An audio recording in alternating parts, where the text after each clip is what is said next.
Sadly, due to bye weeks this week, the top tier of Tyreek Hill will have to remain empty. And instead, we will be started off with Jamar Chase at numero uno. Now, Chase dealing with the back injury. That is something we're going to have to continue to monitor as the week goes on. Sounds like he's going to be fine. Obviously, you're starting him regardless. Implied team total 27.5 points. Shows that Joe Burrow is 100% healthy and good to go. No hesitations at all with this Cincinnati Bengals offense. Now, Stephon Diggs at 2 is a wide receiver that is solid week in and week out. I mean, really, you are never going to see that volatility with Diggs. Super high floor every single week. I wish I would have kept drafting him in the first round instead of Bijan Robinson at the end of the offseason. Now, at 3, we will go with the Amon-Ra St. Brown. Now, if you're looking at the Lions Chargers, they have one of the highest over-unders of any game in the NFL this week.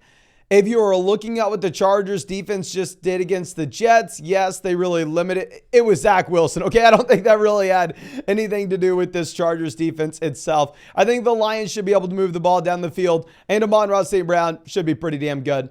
Now, CeeDee Lamb will be that next wide receiver at 4. And with Lamb, you actually have a higher implied team total for the Dallas Cowboys than any other team in the NFL this week. My issue and why we are not going to have him at 1 despite phenomenal weeks and back-to-back weeks here is the spread on this game is like 16 points. So if you are looking at what we're going to have in the second half, I'm going to operate under the assumption that we are just getting a whole lot of Tony Pollard. I'm going to assume that this Dallas Cowboys defense is going to be able to run the ball consistently. So we still start CeeDee Lamb as that top 5 wide receiver. Just wanted to explain why we won't have him here at literally number 1. Now, Keenan Allen will be that next wide receiver at 5, like we were saying. Will be a very high-scoring game, arguably the highest-scoring game of the week here. Keenan Allen, even in a game where the Chargers didn't have a lot of passing volume last week, still went out there and had like 50% of this team's receiving yardage. So, yeah, even if the Chargers aren't great, Keenan Allen himself will be. Now, dropping down to our next tier, very interesting to see that you actually have the Carolina Panthers only with an implied team total of 17.5 points. Even if it's a great matchup against the Chicago Bears, Vegas just does not believe in this Panthers team. Now, it doesn't really matter. I understand that Thielen maybe was disappointing this past week, but I'm just looking at it saying, okay, he's had the consistent target volume. It's a good matchup going up against Chicago as well. If you go over and look at Adam Thielen on Underdog right now, they have his pick him at 73.5 receiving yards. So they have him still up there as one of those elite level wide receivers. I mean, by all means, you can go more than, you can go less than. I don't really know what it's going to be. I just know that we should be starting him, of course. And if you wanted to check out that pick'em or any other pick'em on Underdog Fantasy, you can find that link in the live chat, in the description, in the comment section. Promo code FLOCK, 100% deposit match, plus our rest of season fantasy football rankings and tiers, and a Bryce Young special pick'em, more than less than half a passing yard for Thursday night as well. But now moving over to our next guy, we'll have Chris Olave at 7. I mean, here, all these guys are about the same. We'll throw in T. Higgins at 8 as well. I mean, young wide receivers that are seeing target volume that are fully good to go. I mean, these are guys that we had as buy low candidates over and over and over again. Really no questions around them. I mean, with T. Higgins obviously just crushes against the Buffalo Bills. So it is happy to see that he is fully healthy. DJ Moore will be that next guy in that Thursday night game if you're looking at his pick'em. Really, we don't have anything because we don't know if Fields is going to be good to go or not. But I think that we can go ahead and we can say that he is going to be a must-start guy regardless. Great matchup and an incredible target share in his offense. And they are actually favored to beat the Panthers this week.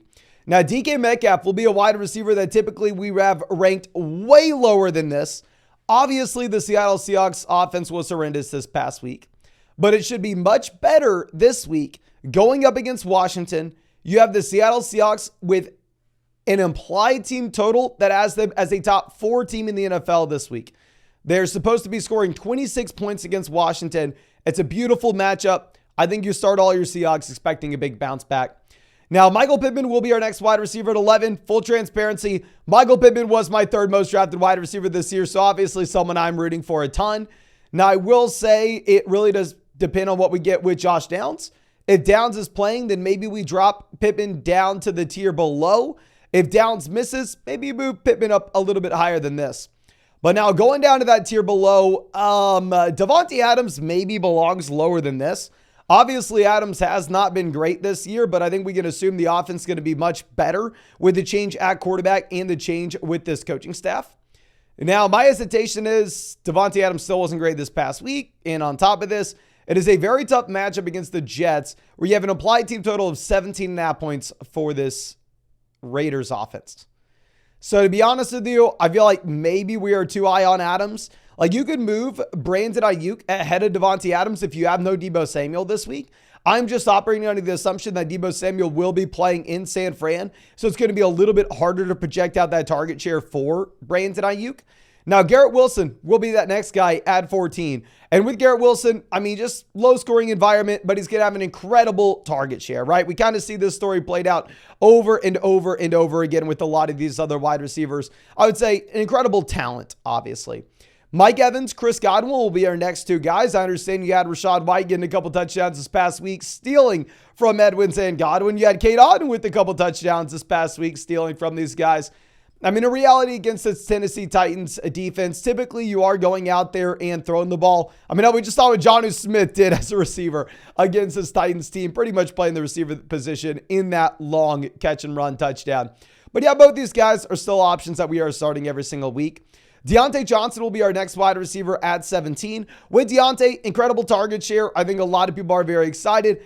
I don't mind on Underdog right now actually taking the fewer than 212 passing yards for Kenny Pickett and fewer than 62.5 receiving yards for Deontay.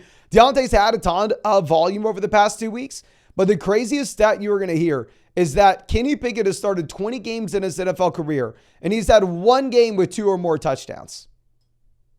I believe CJ Stroud has more career passing touchdowns than Kenny Pickett at this point. So yeah, I mean, in my mind, it's just hard to get excited about this offense.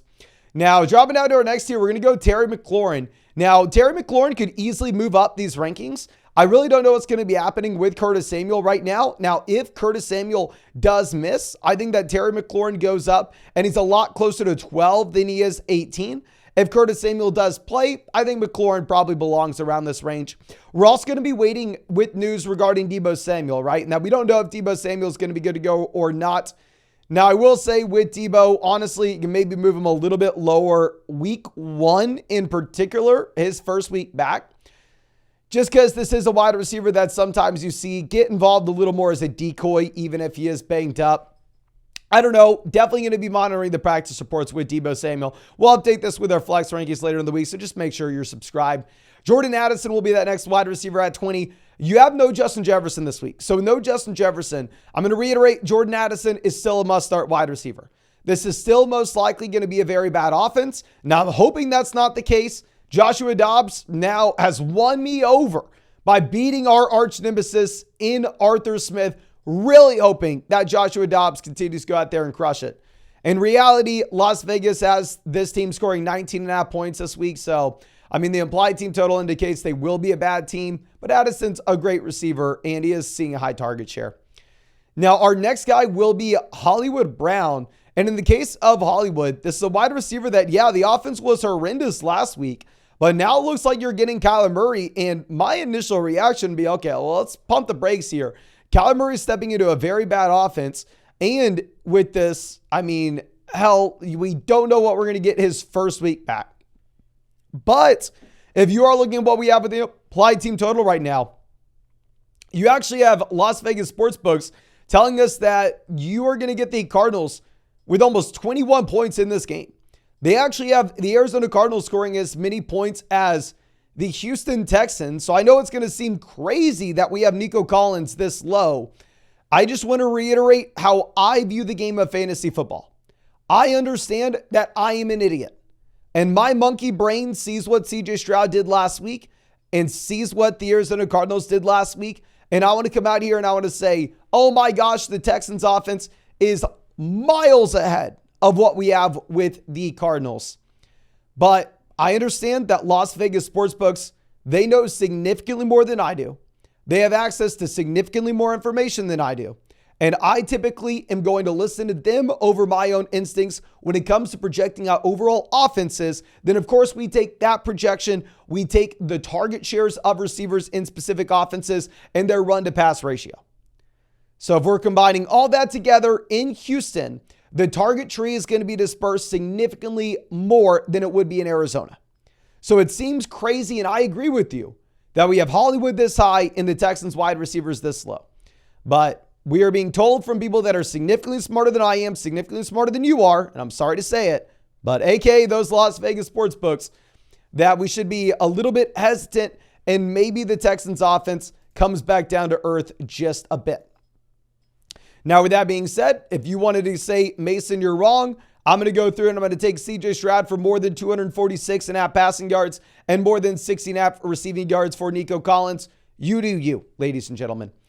Now, DeAndre Hopkins will be that next guy at 23. Looks like we're not going to have Treylon Burks. And with Hopkins, I think he's probably a must-start wide receiver, right? We have him ranked as a top 24 guy here. I think we just have to be realistic in that even if we have no Burks, while I love Will Levis, he's one of the players I'm rooting for most this season, it's still probably a bad offense. Now, Christian Kirk will be that next wide receiver at 24. Kirk's going to be higher than this with the majority of our rankings. But I will say it's a very tough matchup going up against San Fran, right? So if he is in that tough spot against the 49ers, I think that we can be a little bit more hesitant. Now, Jacoby Myers will be that next wide receiver at 25. With Myers, I'm probably inclined for ranking him this low and Devontae Adams this high. These guys have been flipped so far this season. And if you wanted to go through and say, Mason, I'm taking Myers over Adams, you do you. In reality, we're probably a little bit too high on Adams, a little bit too low on Myers. It is a very bad matchup going up against the Jets. Now, Amari Cooper was a wide receiver I was ready to kind of go all in on, considering the fact that you're looking at a wide receiver that bounces back last week with Deshaun Watson. And I drafted a lot of Amari, so I'm hoping he does well. But with that being said, you have an applied team total of less than 16 points this week. Supposed to be the second worst offense in the NFL going up against the Baltimore Ravens. Obviously, the reason why the implied team total is so low is because it's a phenomenal Baltimore Ravens defense. Now, we will have Zay Flowers in the same range. Flowers been very disappointing, but he still had the target volume so far this season. Still a rookie wide receiver that typically we would expect to get better as the season goes on. Now, it will be a low-scoring contest, obviously, going up against the Browns here. Now, dropping down to our next tier, we're going to go Calvin Ridley. Tough matchup. Wide receiver that has high ceiling, low floor. I think we've seen it so far this year. We'll go Tank Dell at 29. Tank Dell should probably be a little bit higher than this. I'm going to reiterate, all these wide receivers about 22 through 35 are all very, very similar. We'll have Gabe Davis at 30. We're going to say the same thing we always say with Gabe Davis. It's impossible to rank the dude because he has the highest ceiling imaginable combined with the lowest floor imaginable. And there's always going to be the week where Gabe Davis blows up and everybody goes to the comment section and says, Mason, you clown. It was obvious that Gabe Davis is going to blow up this week. And then the next week, it's going to be, Mason, you clown. It was obvious Gabe Davis is going to do nothing. Nobody knows what's going to happen with Gabe Davis. I'm going to keep on ranking him as a wide receiver 3. You can start him if you need to, but obviously you are taking on risk. Now, Tyler Lockett, JSN will be our next two wide receivers. JSN had a considerable amount of target volume here. It's tough to project this out. I still want to say Metcalf's the wide receiver 1. I'm rooting for Jackson Smith-Njigba. I'll definitely tell you that much. And it is a very good matchup going up against Washington. Now, going over to our next spot, we'll be looking at Jahan Dotson, 33. Dotson, someone that can continue to rise up. You are going to need no Curtis Samuel this week. If we have no Curtis Samuel and we wanted to move Jahan Dotson up there like wide receiver 24-ish range, we could do that. I just really don't want to be starting him if we have Samuel good to go. But I mean, we said at the beginning of the year, we were speculating and it kind of looks like it's true. Kind of looks like this is a spot that at this point, you are going to be getting Sam Howell of 2023 equaling Jameis Winston of 2019. We're not a great real life quarterback, but a quarterback that is going to provide so much value from a fantasy football perspective, just airing it out. Now, Drake London will be that next guy. Pretty high implied team total, almost 22 points against the Arizona Cardinals. We don't know if London is healthy at this point. We don't know the extent that he will be playing. This will be something we have to continue to monitor. And then last but not least, George Pickens, wide receiver that we had on a few sell high videos over the past few weeks. Now you're not really going to be able to sell him for anything. I mean, really, I think he falls in that like volatile range of Gabe Davis where the floor is going to be incredibly low. The ceiling will probably be high. The difference is in the case of Pickens versus Davis, that you have a much worse offense in Pittsburgh than Buffalo.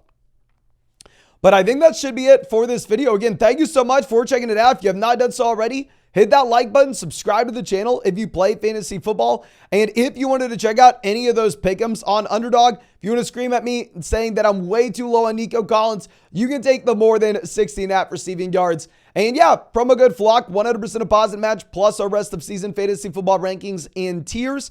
A Bryce Young special pick'em, more than less than half a total yard as well with code FLOCK. So make sure you take advantage. But thank you again, ladies and gentlemen. I really do appreciate you. Really hope you have a great day, and really hope we get to see you out in the live stream later tonight.